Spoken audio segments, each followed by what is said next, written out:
boo xoolee perspective yi ci enseignement la ma doon yóbbu en fait en tout cas au niveau d'information où j'étais donc man je voulais pas bëgguma woon def enseignement ma dem j'étais très bien en géographie j'étais très bien en français en anglais en philosophie donc ay ñu may wax ay lettres faculté de lettres sciences humaines ay nangam anglais et cetera je voulais pas ma dem ñu amoon un professeur monsieur Sène d'histoire géographie qu'on aimait très bien un pédagogue hors pair en fait qui nous avait fait aimer la matière ma dem ne ko man daal xool naa ba sonn mais ay lettres modernes lañ mooy wax ay anglais bëgguma ko def quoi man je pense que géographie lay def mu ne ma non bul def géographie parce que man maa ngi nii seen prof géographie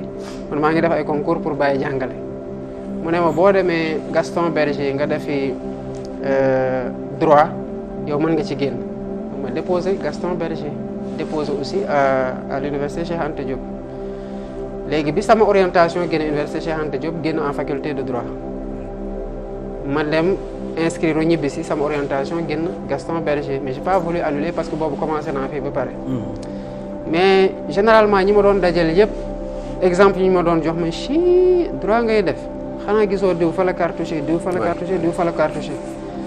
à la limite am na ñu ko jàll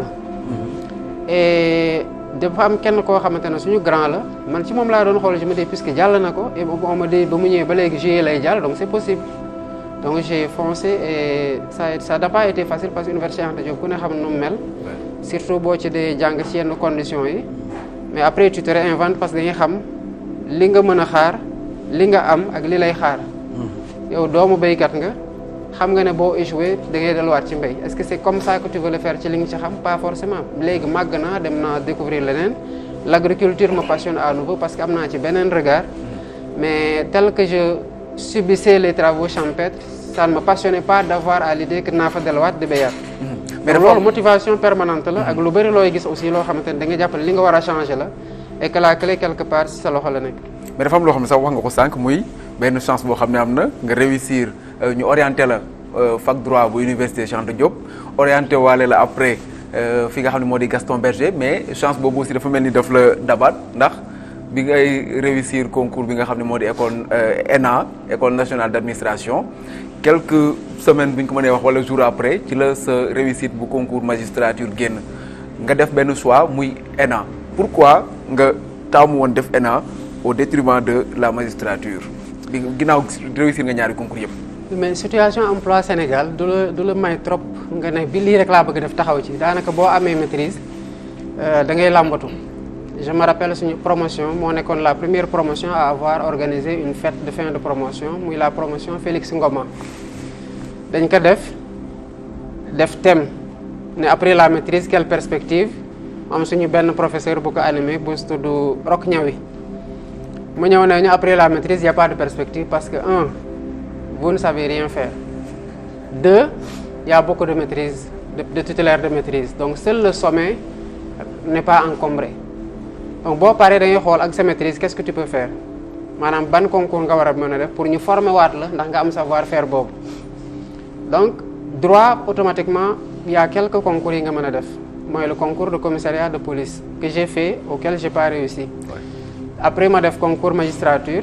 def concours ENA bon le barreau j'aimais pas bon bi ma defee concours magistrature ak ENA ñu def ENA génn ba ñu def test psychotécnique ba ñu def admission yi ba kii génn ba ENA bi génn admission définitive yi donc j'étais classé de sorte à pouvoir faire toutes les régies par rapport à l'offre d'emploi yu amoon nombre de places yi donc mënoon naa dem douane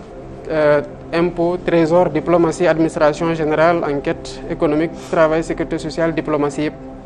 donc j'avais un large choix par rapport à la fonction future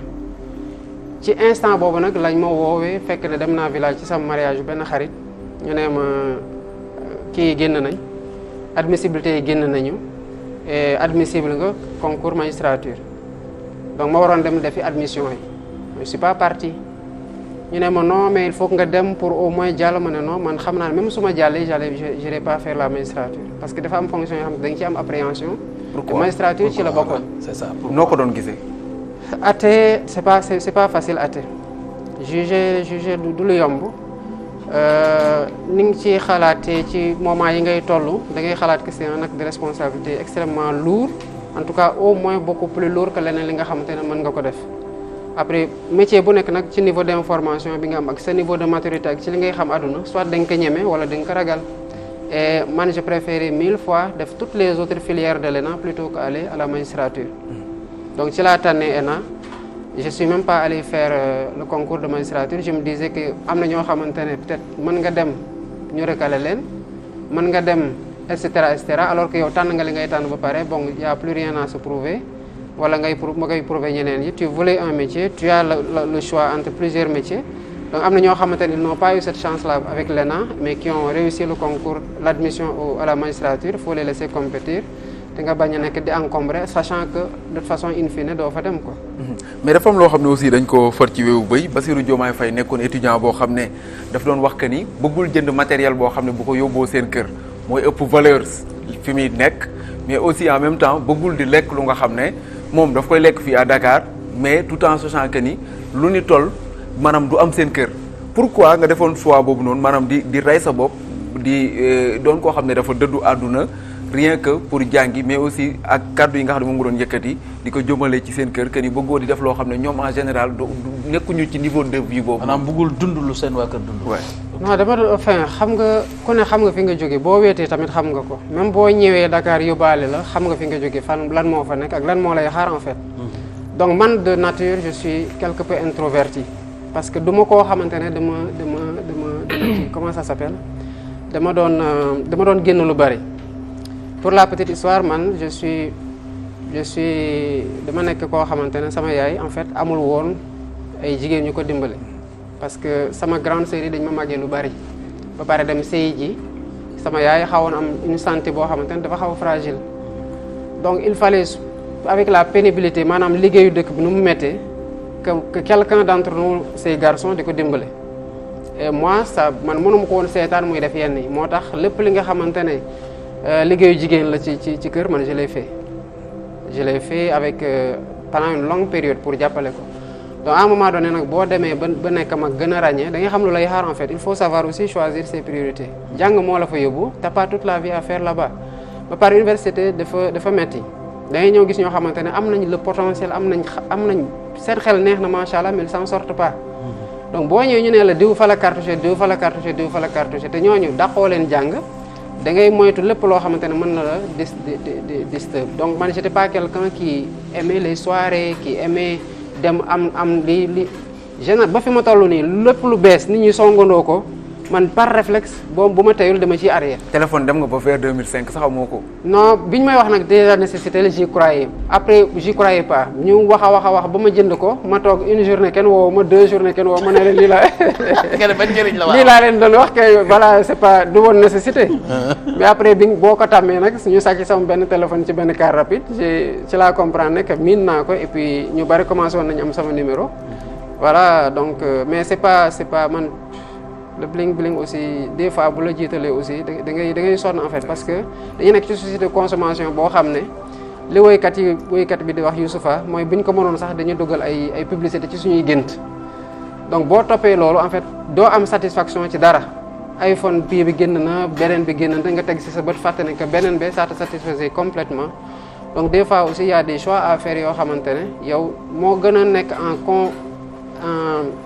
en conformité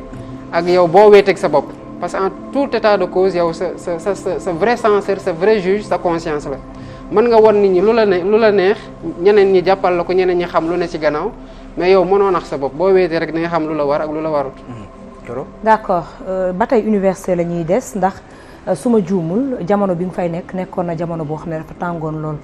ci lañu sax jël bakkanu l'étudiant Balla Gaye nan nga ko dundee woon en tant que étudiant boo xam ne nii dëkkoo woon Dakar. c'était compliqué parce que jour boobu maa ngi woon université comme ni ma la ko waxee man fa laa dëkkoon maa ngi woon ci pavillon A laa dëkkoon du ma woon koo xam tant que j'étais amu woon benn investissement dans le mouvement syndical étudiantin maanaam amu woon engagement syndical au niveau de l'université li ma amoon mooy dem jàngi ji. boo ñëwee sama chambre tout le temps da ngay gis BRGM wala BU donc parce qu'il y avait énormément de choses à faire droit dafa yaatu ba pare dafa xóot boo ci tayalee rek dina am lu bari loo xamante ne dina la te bu la wóoree ne ci compétition ngay dem bu yóbboo nga teel a jóg pour avoir le bagage nécessaire parce que xamoo ñeneen ñi nu ñuy waaje. En 2001 effectivement janvier il y a eu ces grèves là parce qu'on avait des leaders yoo xamante ne dans le mouvement estudiantin dañu xawoon tàng aussi et qui savaient aussi haranguer les étudiants. ñu nekkoon aussi devant un nouveau gouvernement boo xam ne gënoon na ouvert à la contestation notamment au niveau de l'université. Jour boobu gars yi dañu nekk front ba benn instant mu am ñuy sonn xam étudiants yi parfois ay vagues la ñuy def. dañuy sànnante xeer ba sonn dem añi ñëwaat. ñeneen ñi dem seen néeg yi récupéré waat ñëwaat. ñu toog ba ay 11h passé rek gars yi ñëw fëgg suñu néeg yi ñun ñu nekkoon génn leen rey nañu benn étudiant ñu génn dem fu mu xewee fekk ñu fa sax corps bi mais fekk nañu les traces de sang. Et ça a été très compliqué surtout bu ñu demee ba ci guddi gi leaders yi woo étudiants yi yëpp ñu def une assemblée générale ci guddi gi mais avec vraiment un sentiment de bu métti parce que je pense c'était la première fois en tout cas ci lu ñu fàttaliku. mu doon xew au niveau de l'enceinte de l'université même d'ailleurs un mémorial a été érigé là-bas. Ouais. Ça a été très très difficile pour tous les étudiants nga dégg na ci xeex bu ñu nekkoon étudiant dee na ci te li ci gën a métti mooy il a fallu que loolu am. pour que étudiants yi am acquis yoo xamante ne